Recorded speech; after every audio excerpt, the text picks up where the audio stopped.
281 runs along a boundary of a Spanish land grant subdivision. And so I used those old Spanish land grant maps to help me find my way and find reference points. After the Spanish colonial period, when it became the Republic of Texas, the government of Texas used land to pay veterans that fought in the Mexican War. And one of the land grants was to a gentleman named Coker, John Coker. And I began to research Coker and discovered that he owned slaves. And Coker's land grant, it was several thousand acres because of his service in the Republic of Texas War. So Coker's land grant, one of the lines ran kind of parallel to this route that we're going on 281, and then it went to the right, which is east. Coker had so much land that he had come from Alabama, but he had so much land that he sent for his brothers. And there are accounts and records, again, in the Texas General Land Office, where he invites his brothers to come to Texas to help him work the land, and he tells them, bring your slaves. And so then once Coker and his brothers get here with the slaves, they began to parcel out the land for themselves, and then they even began to sell to other people that are interested, in farming or owning land. And eventually, again, in the land records, we see sales from some of the Coker descendants to some of the black descendants of the Griffins and the Winters and the Jacksons. And so again, that's how we pieced the story together. But Melanie told me that she had never visited the cemetery. She had only heard her mother talk about it. Dan Winters, he's 89 now. He remembered going to the cemetery when he was a child. And so Dan began to explain to me the landmarks that he remembered of going to the cemetery. And so I made notes. So I drove out in my car and I just went from one subdivision to the next.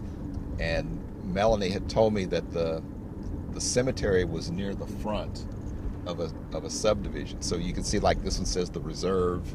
So you can tell that one, there's no space at the front for it to be located. So I just kept driving. It's called the Oak Ridge Village subdivision. And I drove in and got out of the car.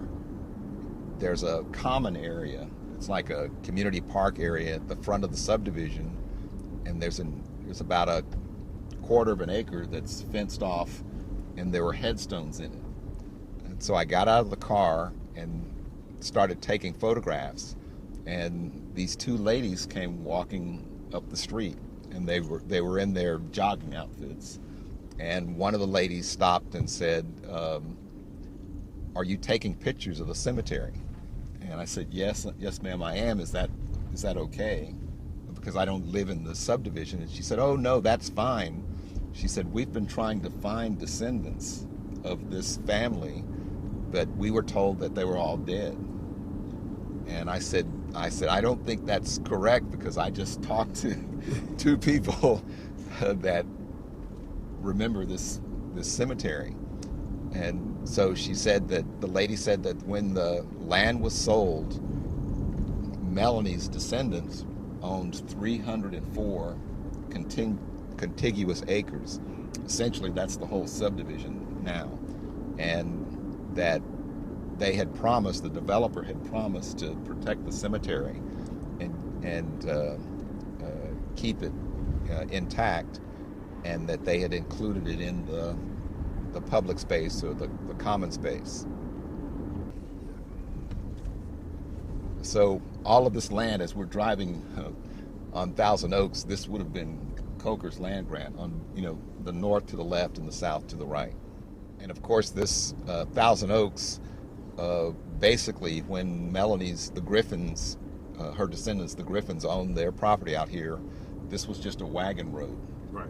Like a one-lane wagon road, and you could, barely have enough space to get over and let the other wagon go by.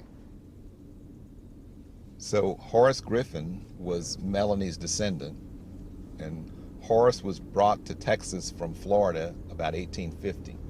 His land started here, where this, on the right, where this kind of creek or wash, as we call it, is, and went north all the way up to the hill at the horizon up there.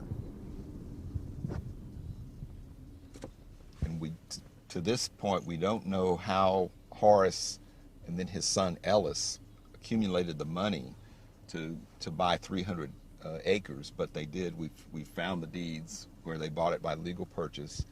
We know that Horace was today you might say he was a wagon master or a teamster.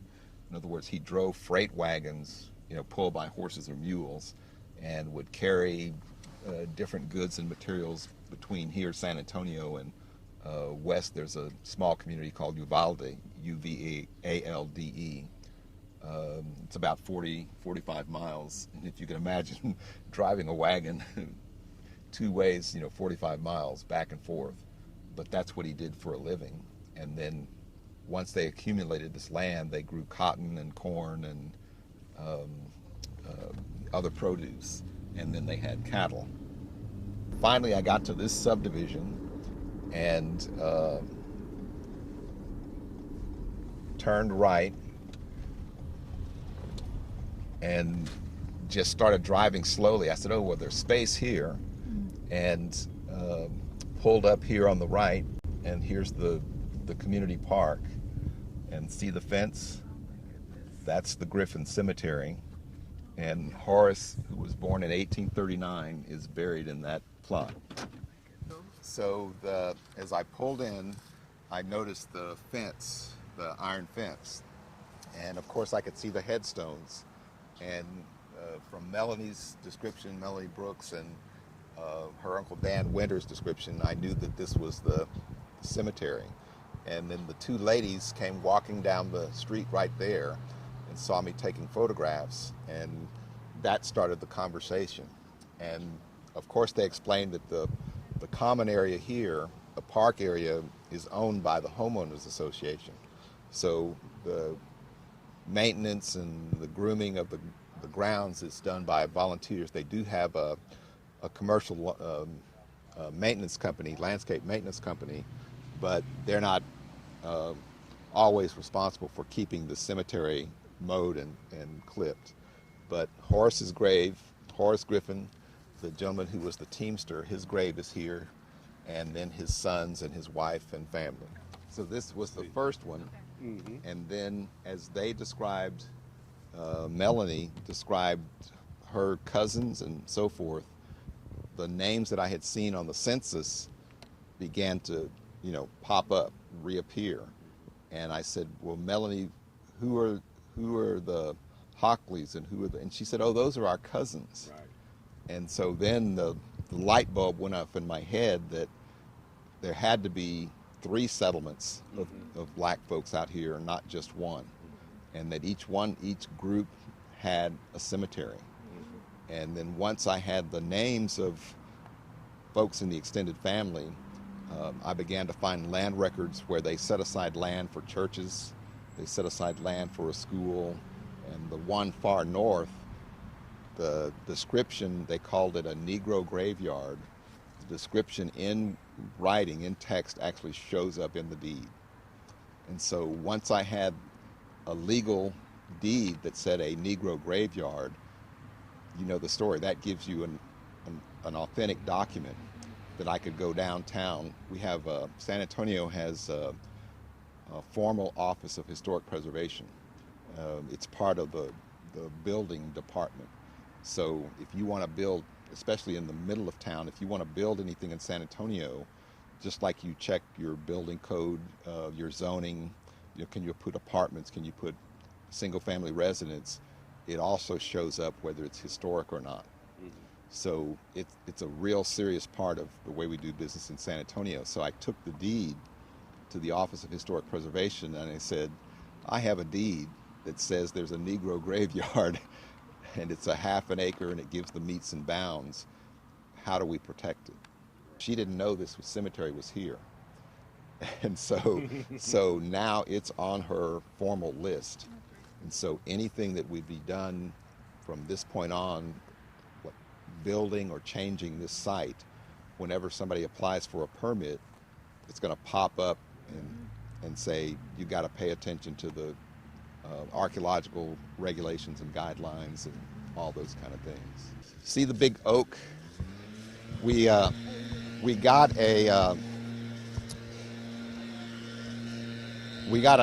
old aerial photograph, and sure enough, the aerial, it's from the 1930s.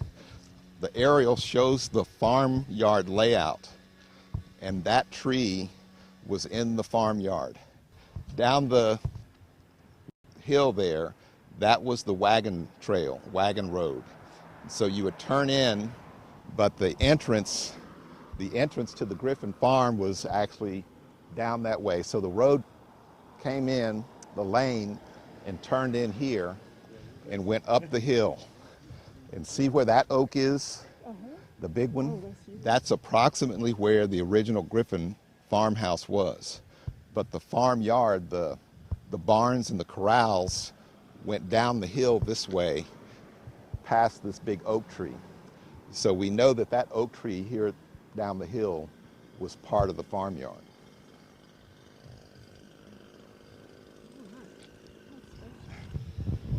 There's also, within the subdivision, when the land was sold legally to the subdivision developer, he promised to name streets in the subdivision after the Griffins. So there's actually, when you go further into the subdivision, about a half a mile, there are two streets named after the Griffins. One is called Griffin Oak and one is called Griffin Ridge.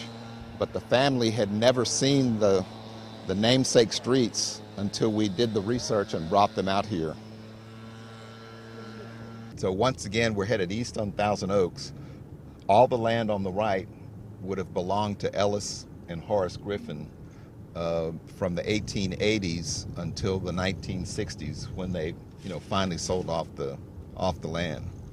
Melanie and her mother said that Grandpa Horace and Ellis would hire a teacher, a school teacher, to come out here from town and teach the black kids. They would teach them in somebody's house or something like that, because the county didn't provide school money for schools for black kids.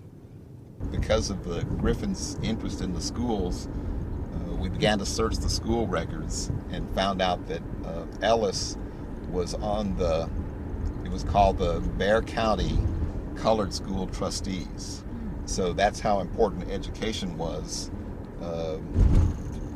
We're about 13 miles north of downtown, but for him to participate in that, that distance on a regular basis says something about, his interest and commitment to education.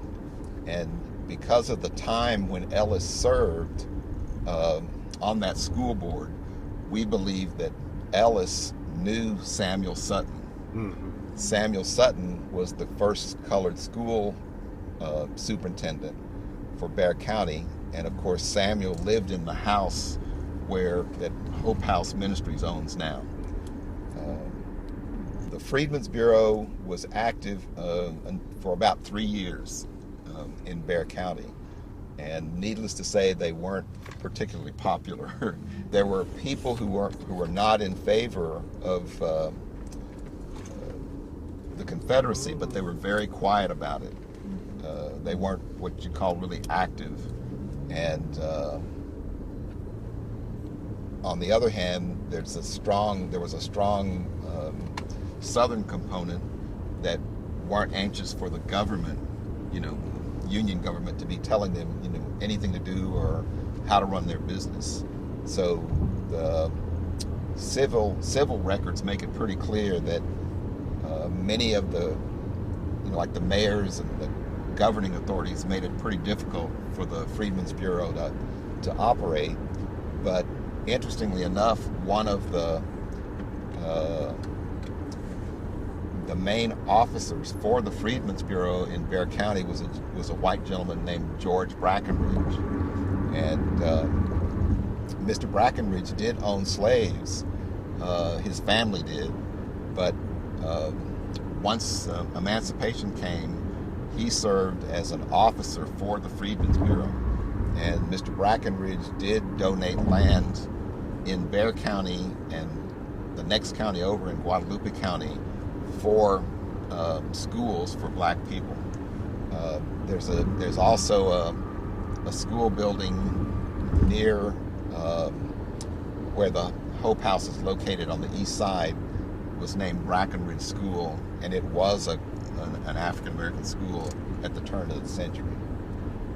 So the Freedmen's Bureau was here, and we have those inconsistent activities, Mr. Brackenridge being active, but it only lasted for 3 years, and then it made it difficult especially for education. It wasn't until after 1900, I think, that San Antonio had more than one African-American high school.